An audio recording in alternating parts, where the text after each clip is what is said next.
Assalamualaikum warahmatullahi wabarakatuh. Berjumpa kembali dengan saya, Ibu Lili Srina Santi. Dalam kesempatan kali ini, Ibu akan menjelaskan secara singkat tentang perumusan Pancasila sebagai dasar negara. Perumusan Pancasila dalam sidang BPUPK. BPUPK adalah sebuah badan yang dibentuk pada tanggal 28 Mei 1945 yang terdiri dari 60 orang anggota yang diketuai oleh Rajiman Widyodiningrat dan dibantu oleh Ketua Muda Isi Bangase dari Jepang dan Suroso dari Indonesia. Adapun tugas BPUPK adalah untuk mempertimbangkan masalah-masalah pokok dan merumuskan rencana-rencana pokok bagi negara Indonesia setelah merdeka. Badan ini bersidang selama 2 kali, yaitu sidang BPUPK yang pertama dilaksanakan pada tanggal 29 Mei sampai dengan 1 Juni 1945 dan sidang BPUPK yang kedua adalah dilaksanakan pada tanggal 10 sampai dengan 17 Juli 1945.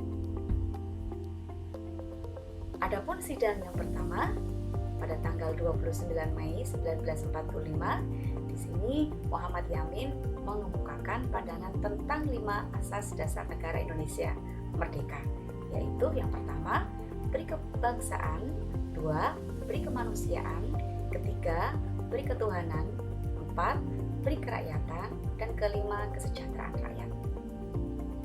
Kemudian pada tanggal 31 Mei 1945, Sutomo menyampaikan 5 asas yang mendasari negara Indonesia yang integralistik sebagai berikut.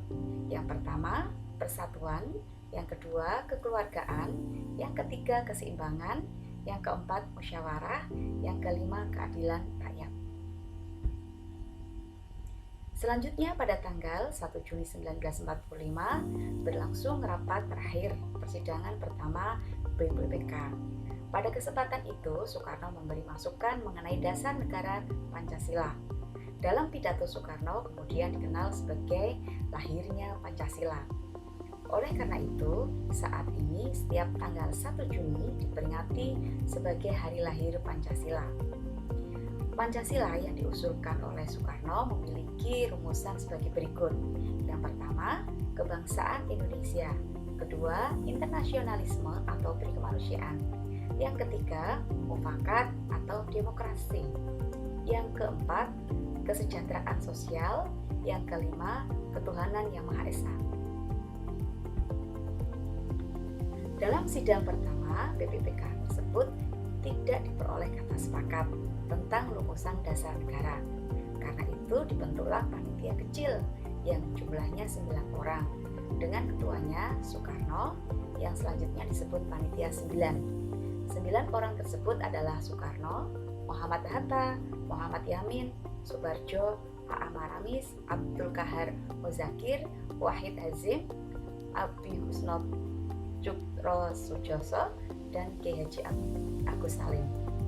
Mereka bertugas membahas usulan-usulan dan pandangan-pandangan tentang dasar negara yang dikemukakan pada sidang pertama BPUPK tersebut.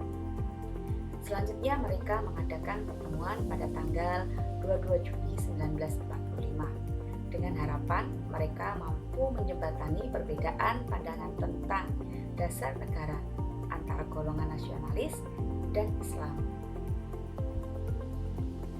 Dalam pertemuan tersebut berhasil menetapkan rancangan pembukaan Undang-Undang Dasar yang kemudian dikenal dengan nama Piagam Jakarta atau Jakarta Center. Dalam piagam tersebut antara lain memuat rumusan dasar negara sebagai berikut. Yang pertama, ketuhanan dengan kewajiban menjalankan syariat Islam bagi pemeluk-pemeluknya. Kedua, kemanusiaan yang adil dan beradab. Ketiga, persatuan Indonesia. Keempat, kerakyatan yang dipimpin oleh hikmat kebijaksanaan dalam permusyawaratan perwakilan. Yang kelima, keadilan sosial bagi seluruh rakyat Indonesia. Dalam sidang kedua BPUPK adalah pada tanggal 10 Juli sampai dengan 17 Juli 1945. pada tanggal 10 Juli 1945, Soekarno selaku Ketua Panitia 9 melaporkan isi Piagam Jakarta dan mengusulkannya sebagai pembukaan Undang-Undang Dasar. Pada saat itu juga Ketua BPUPK membentuk Panitia Perancang Undang-Undang Dasar dengan ketuanya Soekarno. Kemudian pada tanggal 11 Juli 1945, panitia membicarakan rancangan pembukaan Undang-Undang Dasar. Kemudian ketua membentuk panitia kecil yang beranggotaan 7 orang yang diketuai oleh Supomo. Dalam hal ini bertugas membentuk rancangan Undang-Undang Dasar. Hasil kerja panitia kecil ini dibahas pada tanggal 13 Juli 1945 dan diterima oleh panitia perancang Undang-Undang Dasar. Setelah Supomo dan Soekarno memberikan penjelasan secara umum dan penjelasan pasal demi pasal, masing-masing anggota memberikan tanggapan. Sehingga pada tanggal 16 Juli 1945, rancangan Undang-Undang Dasar diterima dengan suara bulat. Dengan demikian, tugas BPUPK selesai dan badan tersebut dibubarkan setelah menyampaikan hasil kerja mereka. Selanjutnya adalah perumusan Pancasila dalam sidang PPKI. Pada tanggal 7 Agustus 1945 dibentuk Panitia Persiapan Kemerdekaan Indonesia atau PPKI yang anggotanya terdiri dari 21 orang. Adapun tugas PPKI adalah melaksanakan kemerdekaan Indonesia dan mengambil langkah-langkah yang perlu untuk membentuk suatu negara. Soekarno ditunjuk sebagai ketua, sedangkan Muhammad Hatta sebagai wakil ketuanya.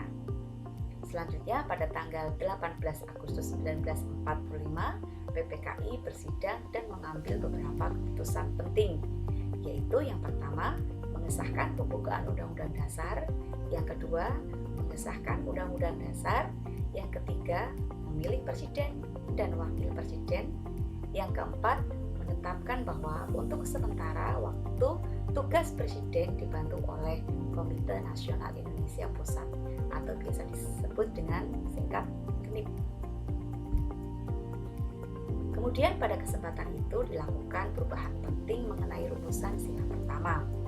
Pada anak kalimat dengan kewajiban menjalankan syariat Islam bagi pemeluk-pemeluknya dihilangkan dan diganti dengan Yang Maha Esa. Karena itu sila pertama menjadi ketuhanan Yang Maha Esa.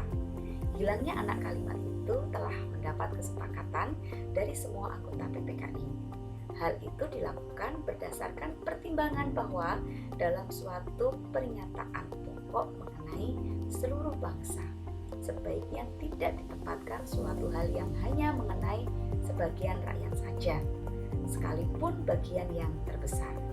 Penghilangan anak kalimat itu adalah untuk menjaga persatuan bangsa dan keutuhan seluruh wilayah negara Indonesia. Selanjutnya adalah rumusan Pancasila yang sah dan benar. Pancasila sebagai ideologi negara memiliki rumusan dan penafsiran yang berbeda-beda. Perbedaan rumusan tersebut disebabkan oleh sejarah atau proses penyusunan yang relatif lama. Dalam proses penafsiran, tidak menutup kemungkinan seseorang merujuk pada rumusan Pancasila yang berbeda-beda. Karena itu, penafsiran Pancasila tidak lepas dari rumusan Pancasila. Pancasila, ideologi negara, adalah Pancasila yang telah disepakati bersama dalam sidang PPKI pada tanggal 18 Agustus 1945. Dan tercantum dalam pembukaan Undang-Undang Dasar 1945 yang telah dirumuskan sebagai berikut. Yang pertama, ketuhanan Yang Maha Esa. Kedua, kemanusiaan yang adil dan beradab. Ketiga, persatuan Indonesia. Keempat, kerakyatan yang dipimpin oleh hikmat kebijaksanaan dalam permusyawaratan perwakilan. 5. Keadilan sosial bagi seluruh rakyat Indonesia. Selanjutnya adalah kedudukan dan fungsi Pancasila bagi bangsa dan negara Indonesia.